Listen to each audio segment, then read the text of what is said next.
Muita paz, meus amigos, para todos nós. Vamos começar o nosso estudo fazendo uma prece de abertura dos trabalhos. Senhor Jesus, em seu nome, nós estamos dando por iniciada a reunião da noite. Queremos agradecer profundamente essa oportunidade e pedir que os espíritos amigos, companheiros da nossa casa aqui presentes, possam se aproximar de cada um de nós, compartilhando conosco esses momentos de reflexão e estudo espírita. Profundamente gratos por essa oportunidade, em seu nome e em nome de Deus, damos por iniciado o terceiro TED de 2014. A gente apresentar o Eli é ótimo, porque o Eli, ele faz parte da história nossa do Espiritismo. Porque quando nós chegamos no Rio, após a residência médica, foi o Eli uma das pessoas às quais nós nos integramos na Casa Espírita e começamos os nossos estudos.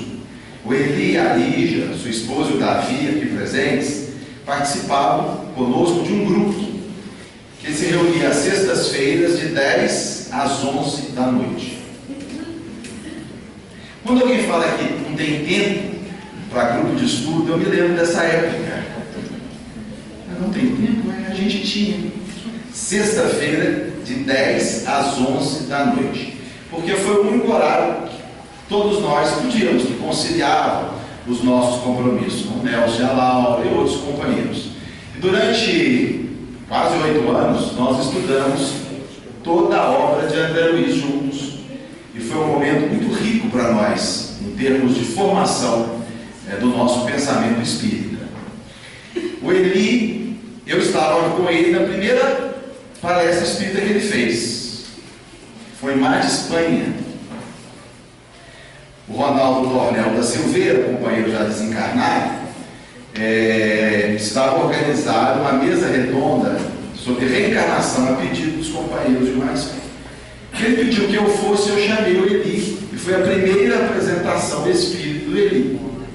Eu tinha um chevetinho, então nós fomos, o Ronaldo e eu na frente, 2 pesos pesados, né? E atrás o Eli, a Lígia e a minha esposa a Carla. Ainda levei uma bronca quando cheguei em casa, que a Carla queria que ela fosse na frente comigo e eu pusesse o Ronaldo atrás. O Ronaldo era o senhor. Levei uma bronca e o Eli fez então a sua primeira apresentação. Isso deve ter uns 22 anos. Já tinha o Felipe? Não, foi antes de casar. Foi antes de casar? Então já tem aí uns 23 anos, né? O Eli foi conosco, fundador do I, foi membro da primeira diretoria, e depois ele se filiou mais à FIAC. Eles moram no Cascatinha, 50 metros da FIAC. A gente não tinha nem como reivindicar a presença deles aqui, não é? Morando tão perto assim da Fundação Allan Kardec. Então ele é esse companheiro nosso da primeira hora, estuda espiritismo conosco há muitos anos, habituado a um estudo sério da doutrina espírita, responsável. E por tudo isso eu dei para o Eli o pior tema possível. Porque não existe tema mais complicado do que falar de vida em outros planetas, OVNIs, essa coisa toda. É um dos pontos doutrinários, é um dos pontos da doutrina espírita, não é? Mas há uma série de coisas envolvendo e a gente tem muita dúvida e a gente vai poder compartilhar com ele essas nossas dúvidas. Normalmente a gente dá assim 30 a 40 minutos para o expositor, para depois a gente ter tempo de debater, tá bom? Fique à vontade.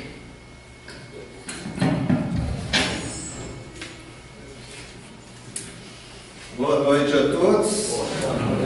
Que a paz do Mestre e amigo Jesus possa continuar nos envolvendo e os benfeitores espirituais que estão aqui presentes, nos acompanhando, possam trazer as suas energias, as suas intuições, as suas ideias, facilitando o nosso entendimento, o nosso estudo, e que nós possamos juntos, dada a dificuldade do tema, como o Ricardo colocou, buscar algumas respostas, ainda que iniciais, para algo que é, sob muitos aspectos, bastante controverso.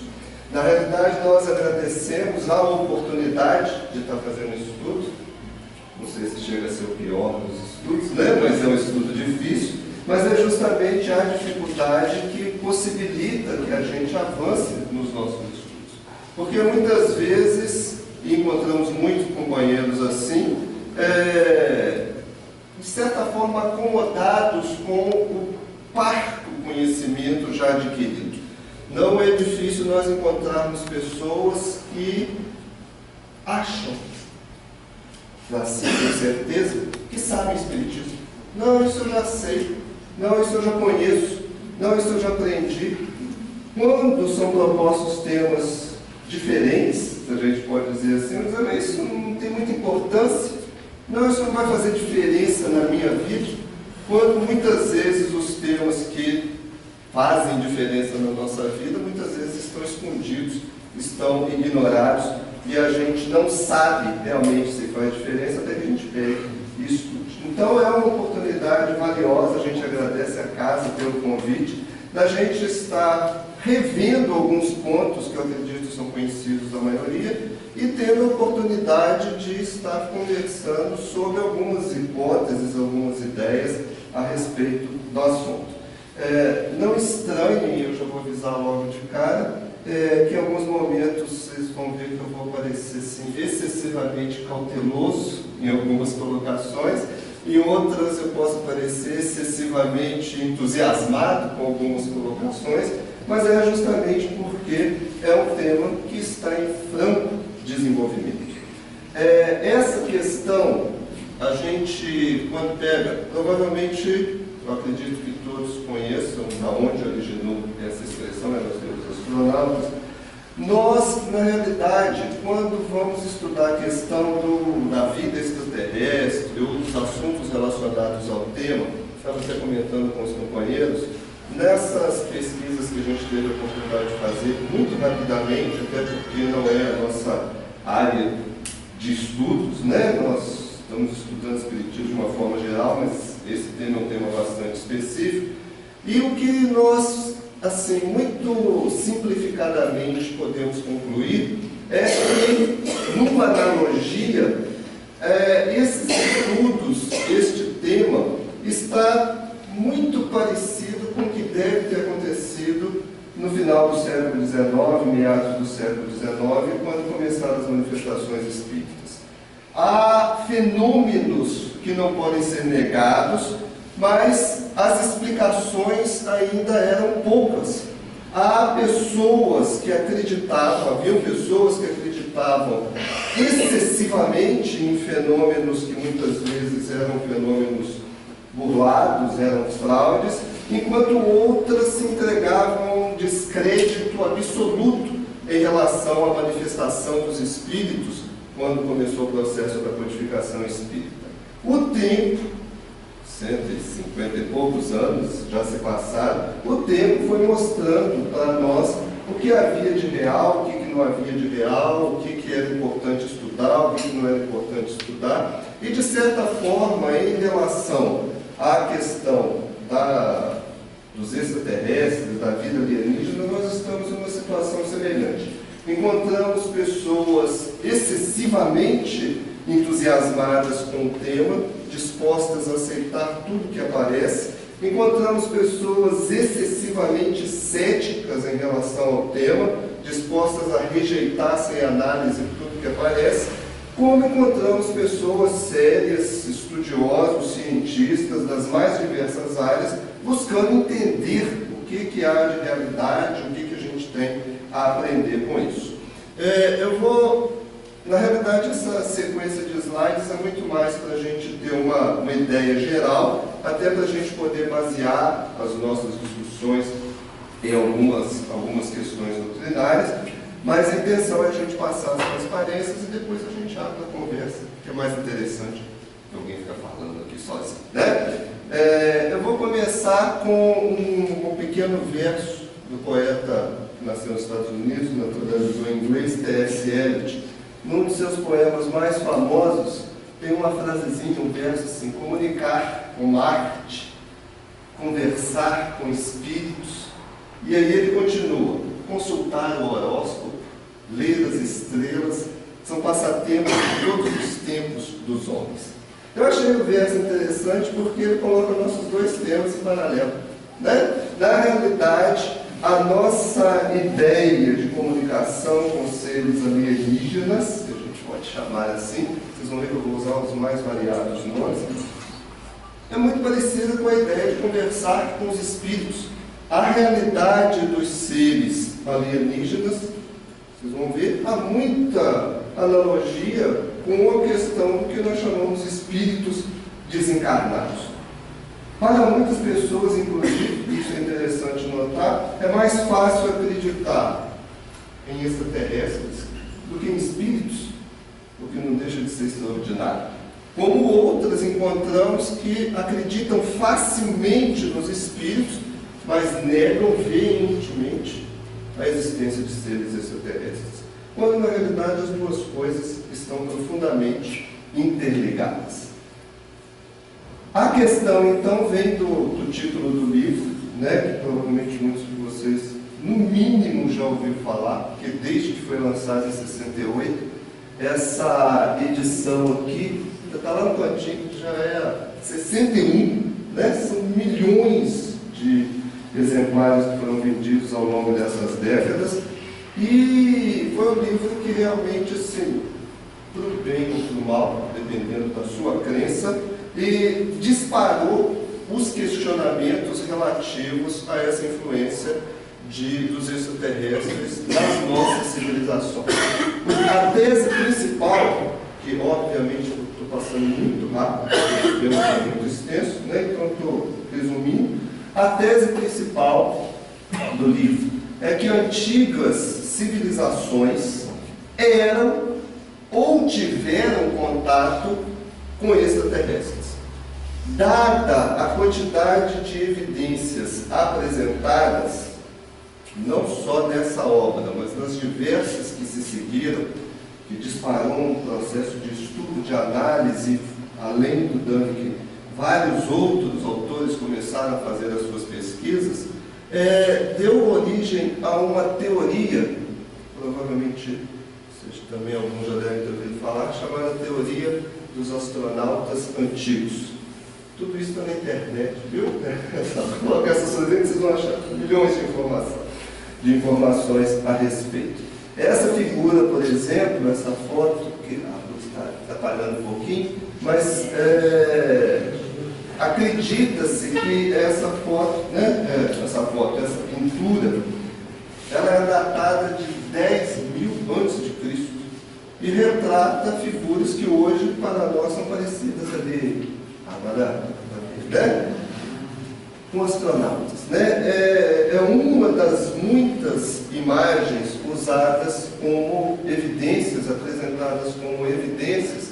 Aqui são algumas outras figuras também relativas a artes e figuras, ícones, pinturas de civilizações antigas, apresentando o que é interpretado, vocês vão ver a minha cautela, né? O que é apresentado, o que é sugerido como se fossem naves, que hoje nós chamaríamos de naves espaciais. Então, as principais evidências apresentadas são essas: alguns artefatos e construções monumentais, que certamente você já deve ter ouvido falar de alguma, né? Talvez a mais famosa delas seja as pirâmides do Egito, né?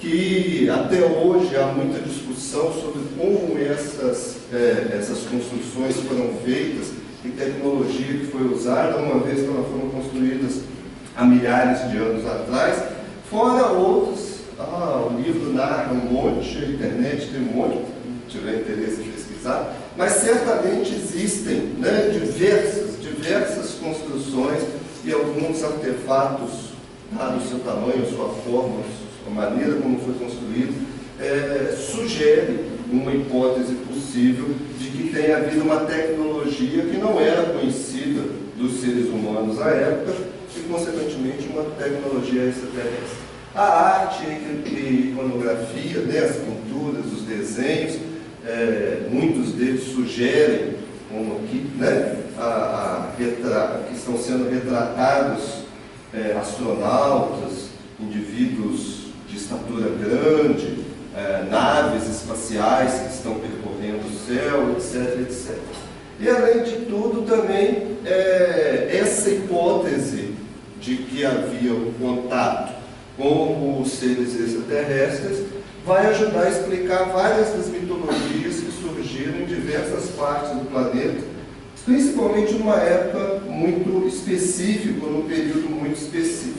Várias condições que hoje nós atribuímos ao ser humano, na realidade, pelos estudos, vão surgir a partir de determinada época, e uma das ideias, uma das hipóteses é de que essa cultura, essa religiosidade, essa ideia da mitologia e uma série de outras questões teriam sido trazidas por esses outros seres. Só um exemplo, né, do tipo de colocação que é feito quando se busca, por exemplo, em escritos básicos das várias religiões do planeta. Aqui a gente pensou só como um exemplo do tipo de argumentação que é utilizado. Por exemplo, no livro da Gênesis, na Bíblia Sagrada, nós estamos aí na tradição judaico-cristã, certamente já lemos pelo menos uma vez, entender outro problema, né? Mas pelo menos já lemos, pelo menos uma vez. Capítulo 6 do livro da Gênesis tem um versículo 2, que diz assim: os filhos de Deus viram que as filhas dos homens eram bonitas e escolheram para si aquelas que lhe agradaram. Naqueles dias havia Néfilins. E aí é uma briga de interpretar o que seja Néfilins. Já foi interpretado como gigante, já foi interpretado como filho de Deus, já foi interpretado. Para os que apoiam a tese dos extraterrestres, essa palavra Néfilins estaria se referindo a uma raça extraterrestre, né? Havia Néfilins na Terra e também posteriormente, quando os filhos de Deus possuíram as filhas dos homens e elas lhe deram filho. É uma evidência, para quem apoia a ideia, de que houve uma espécie de miscigenação no início da civilização, no nosso caso aqui a civilização judaico-cristã, com seres provindos de outras esferas. Passagens como essas existem em abundância, por exemplo, no Velho Testamento e em vários outros livros religiosos de várias outras religiões, né? Livros importantes de outras religiões. Rapidamente, a gente quer colocar alguns pontos da doutrina espírita, porque muitas vezes, conforme a gente falou, as pessoas tratam como se fossem coisas distintas, coisas que na realidade estão muito próximas. A ideia de que nós somos espíritos e espíritos, como espíritos, somos habitantes do universo e que o universo é totalmente habitado nas suas várias esferas, nas suas várias manifestações, está no cerne da doutrina espírita. É por muitos considerado um dos princípios básicos da doutrina espírita, a pluralidade dos mundos habitados. Se isso é tão natural, no sentido de estar no cerne da doutrina que professamos, muitas vezes se tornam estranhas algumas reações quando a gente fala da questão do extraterrestre. Como se os extraterrestres fossem outras criaturas. Os seres inteligentes da criação são os espíritos.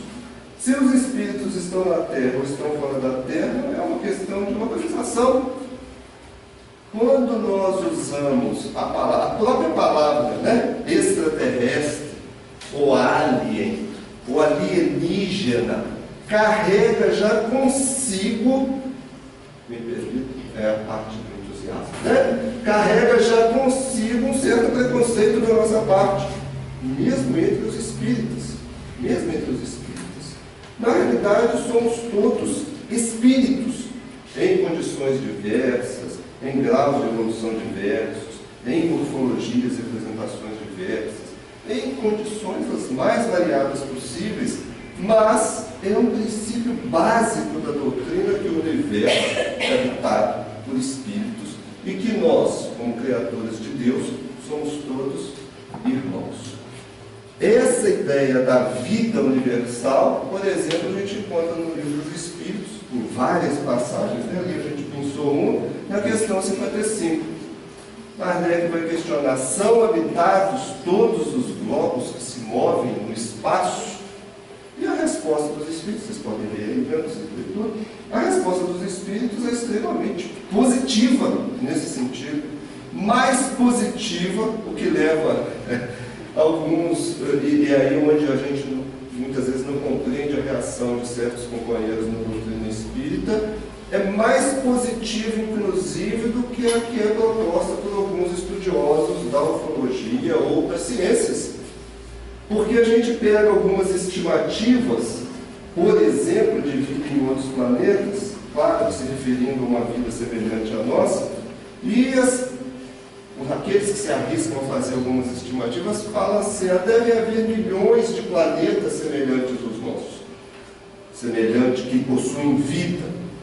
Mas se nós consideramos a vida no seu sentido espiritual, e não apenas no sentido biológico, que para nós espíritos é muito claro que essa vida biológica é uma vida transitória, a nossa realidade não é uma realidade biológica, a nossa realidade é uma realidade espiritual, a vida verdadeira é a vida espiritual. Então, quando nós falamos de vida espiritual, é a vida que existe no universo como um todo.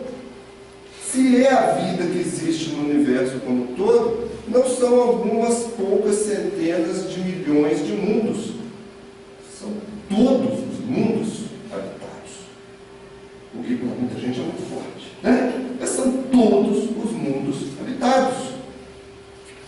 E aí a nossa perspectiva, como espíritas pelo menos, precisa começar a se modificar um pouco. Porque deixa de ser estranho a gente falar de vida em outros planetas, já que isso está na essência da doutrina que nós professamos. É óbvio que há diferenças na forma como essa vida se apresenta. Na questão 58, ainda continuando no Livro dos Espíritos, os Espíritos vão explicar, né? Que Kardec vai questionar a respeito de como que é essa vida e tal. E eles vão dizer: a gente não disse que é igual na Terra. Em momento nenhum nós dissemos que o corpo é igual da Terra, ou que depende das mesmas condições que nós temos na Terra. Pelo contrário, eu vou insistir muito nesse ponto, que é um ponto básico das nossas argumentações, se a vida, a perspectiva que a gente adota da vida é a vida espiritual, então a comparação com a vida biológica ela não faz sentido. Embora, óbvio, e é fácil para a gente entender também, enquanto estamos encarnados, o nosso parâmetro é esse. Só que nós espíritas sabemos que isso não é a realidade definitiva do espírito. A realidade definitiva do espírito é a vida espiritual. Muito bem. Em homenagem a Rubem Alves, que retornou há pouco tempo da pátria espiritual, a gente pensou uma frase dele que está no livro sobre filosofia da ciência, onde ele usa uma metáfora da pescaria